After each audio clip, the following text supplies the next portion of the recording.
And welcome into Growth Profits, where today we're going to talk about the fact that you are not an island. What does that mean? How does it benefit you, and how can it grow your business? Stay with us, we'll talk.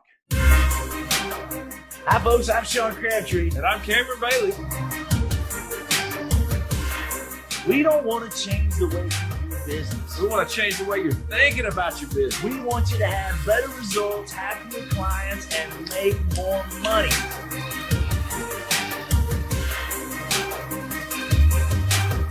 Let's get it started. And welcome back to Growth Profits, a show that comes to you every single week, as you know, with ways for you to have happier clients, better results, making more money, and of course, enjoying the ride for the long term. I am your host, Sean Crabtree. Thanks for joining me, where today we're going to talk about you are not an island. What the heck does that mean? What can you learn from it? How can it benefit you, and how can it grow your business? You know, this is one of the biggest things that we see mistakes made in entrepreneurial businesses all over the world. Let me tell you what I mean by this. You are not an island. What I mean by that is this. There is no given scenario ever where you or any one person can be as successful as an entire group of people who are all sharing in the responsibilities and after a common goal. Let me say that again. There is no scenario where a single person can be nearly as successful as an entire group of people who are all sharing in different responsibilities and aligned behind the same common goal. Now, that goes in the face, I think, of a lot of business principles, a lot of business acumen. You know, my partners and I have business degrees, and I think one of the things that you learn in business is this concept called delegation. Delegation is wonderful if you're delegating the right thing. Remember what we said, no one person is an island. However, if you think that you're being a great leader because you are delegating tasks, and so you've got all of the people around you coming to you and you are sending them back out with things to do, and you feel like, man, this is great. You're actually, it's better than it could be, but remember, no one person is an island. You are not an island.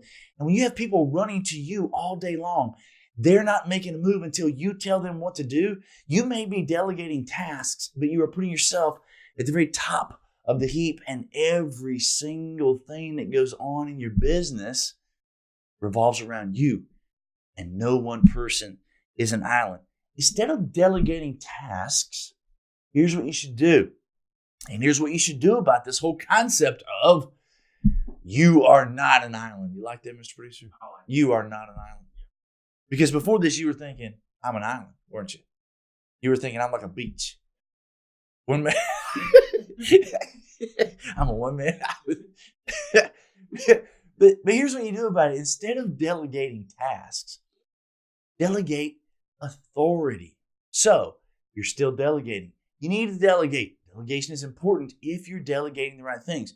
No one person is an island. So instead of putting yourself at the top of the heap where everything has to revolve around you, change this habit. And it is a habit. And I know what you're thinking. That's going to be tough, Sean. It's going to be tough because, dude, we got stuff we're working on every single day. We're doing work every single day. And you want me to think about this and break this habit? It's going to slow us down. You're right. It's going to slow you down. And you know what? It's worth slowing down to be able to speed up. And that's the way you got to look at it. Number one thing, stop delegating tasks. Start delegating authority. Yes. Number two, get into the right mindset. You may have to slow down in order to be able to speed up down the road. But that speed down the road, when you are not an island, you're going to be able to accomplish much more with much less effort and a lot bigger result.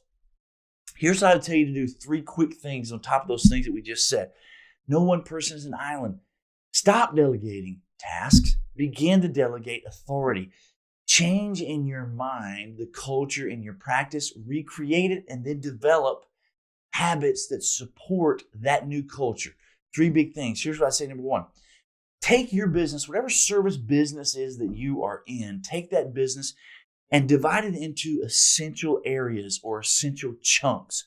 We're talking big picture chunks, right? So that everybody on your team can have an area that they are responsible for.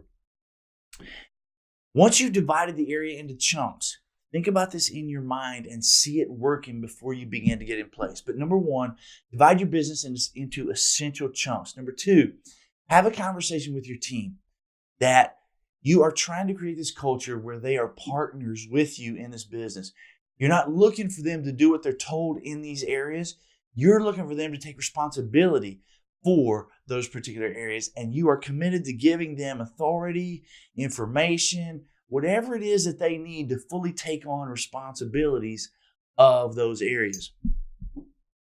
Number three, as we said a moment ago, stop delegating tasks, start delegating authority. Now, how does all of those three things look throughout the course of your day? You're going to have to put some time into it, and you know you're going to have to put some effort into changing habits.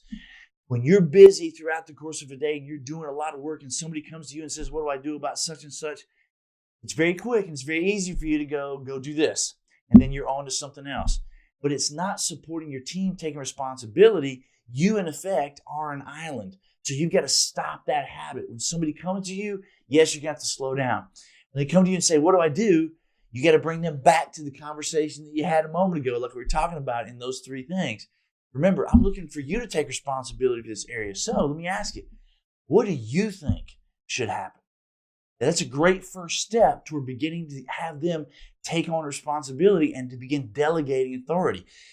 When the question comes to you, throw it back out, but stay with it and support that person. Have them come up with an answer. It may be an answer that's outlandish, but at least they're thinking, and then coach them through. Always, always, always acknowledge the fact that they're thinking. The people on your team are very much willing to take on responsibility. They are brighter than they show up at your business, and they're used to being resourceful in their personal lives as a parent, etc. But because of the way you've laid out the culture, they've not been able to be resourceful in your business, right? So it's very important that you communicate these things, especially when you're busy.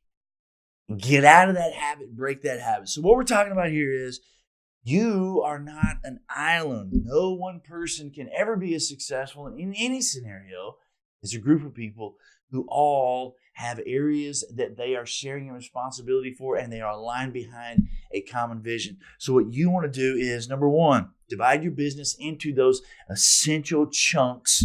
Number two, have a conversation with your team. Explain to them that you're looking for them to be partners with you in your business. You're not looking for people to come to you for answers. You're actually the other way around. You're looking for them to take on the responsibility and the authority of the area and bring you the answers, right? Bring the team the answers. And break the habit of delegating tasks and instead delegate authority. So we've talked about it in one form just a second ago. When somebody comes to you and says, what do I do about such and such? Before you don't give them an answer, break that habit, stop and ask them, what do you think you should do? Now, the first time this happens, they're going to go, well, if I knew what to do, I wouldn't be asking you, right? That's the way it's going to go. That's okay, right?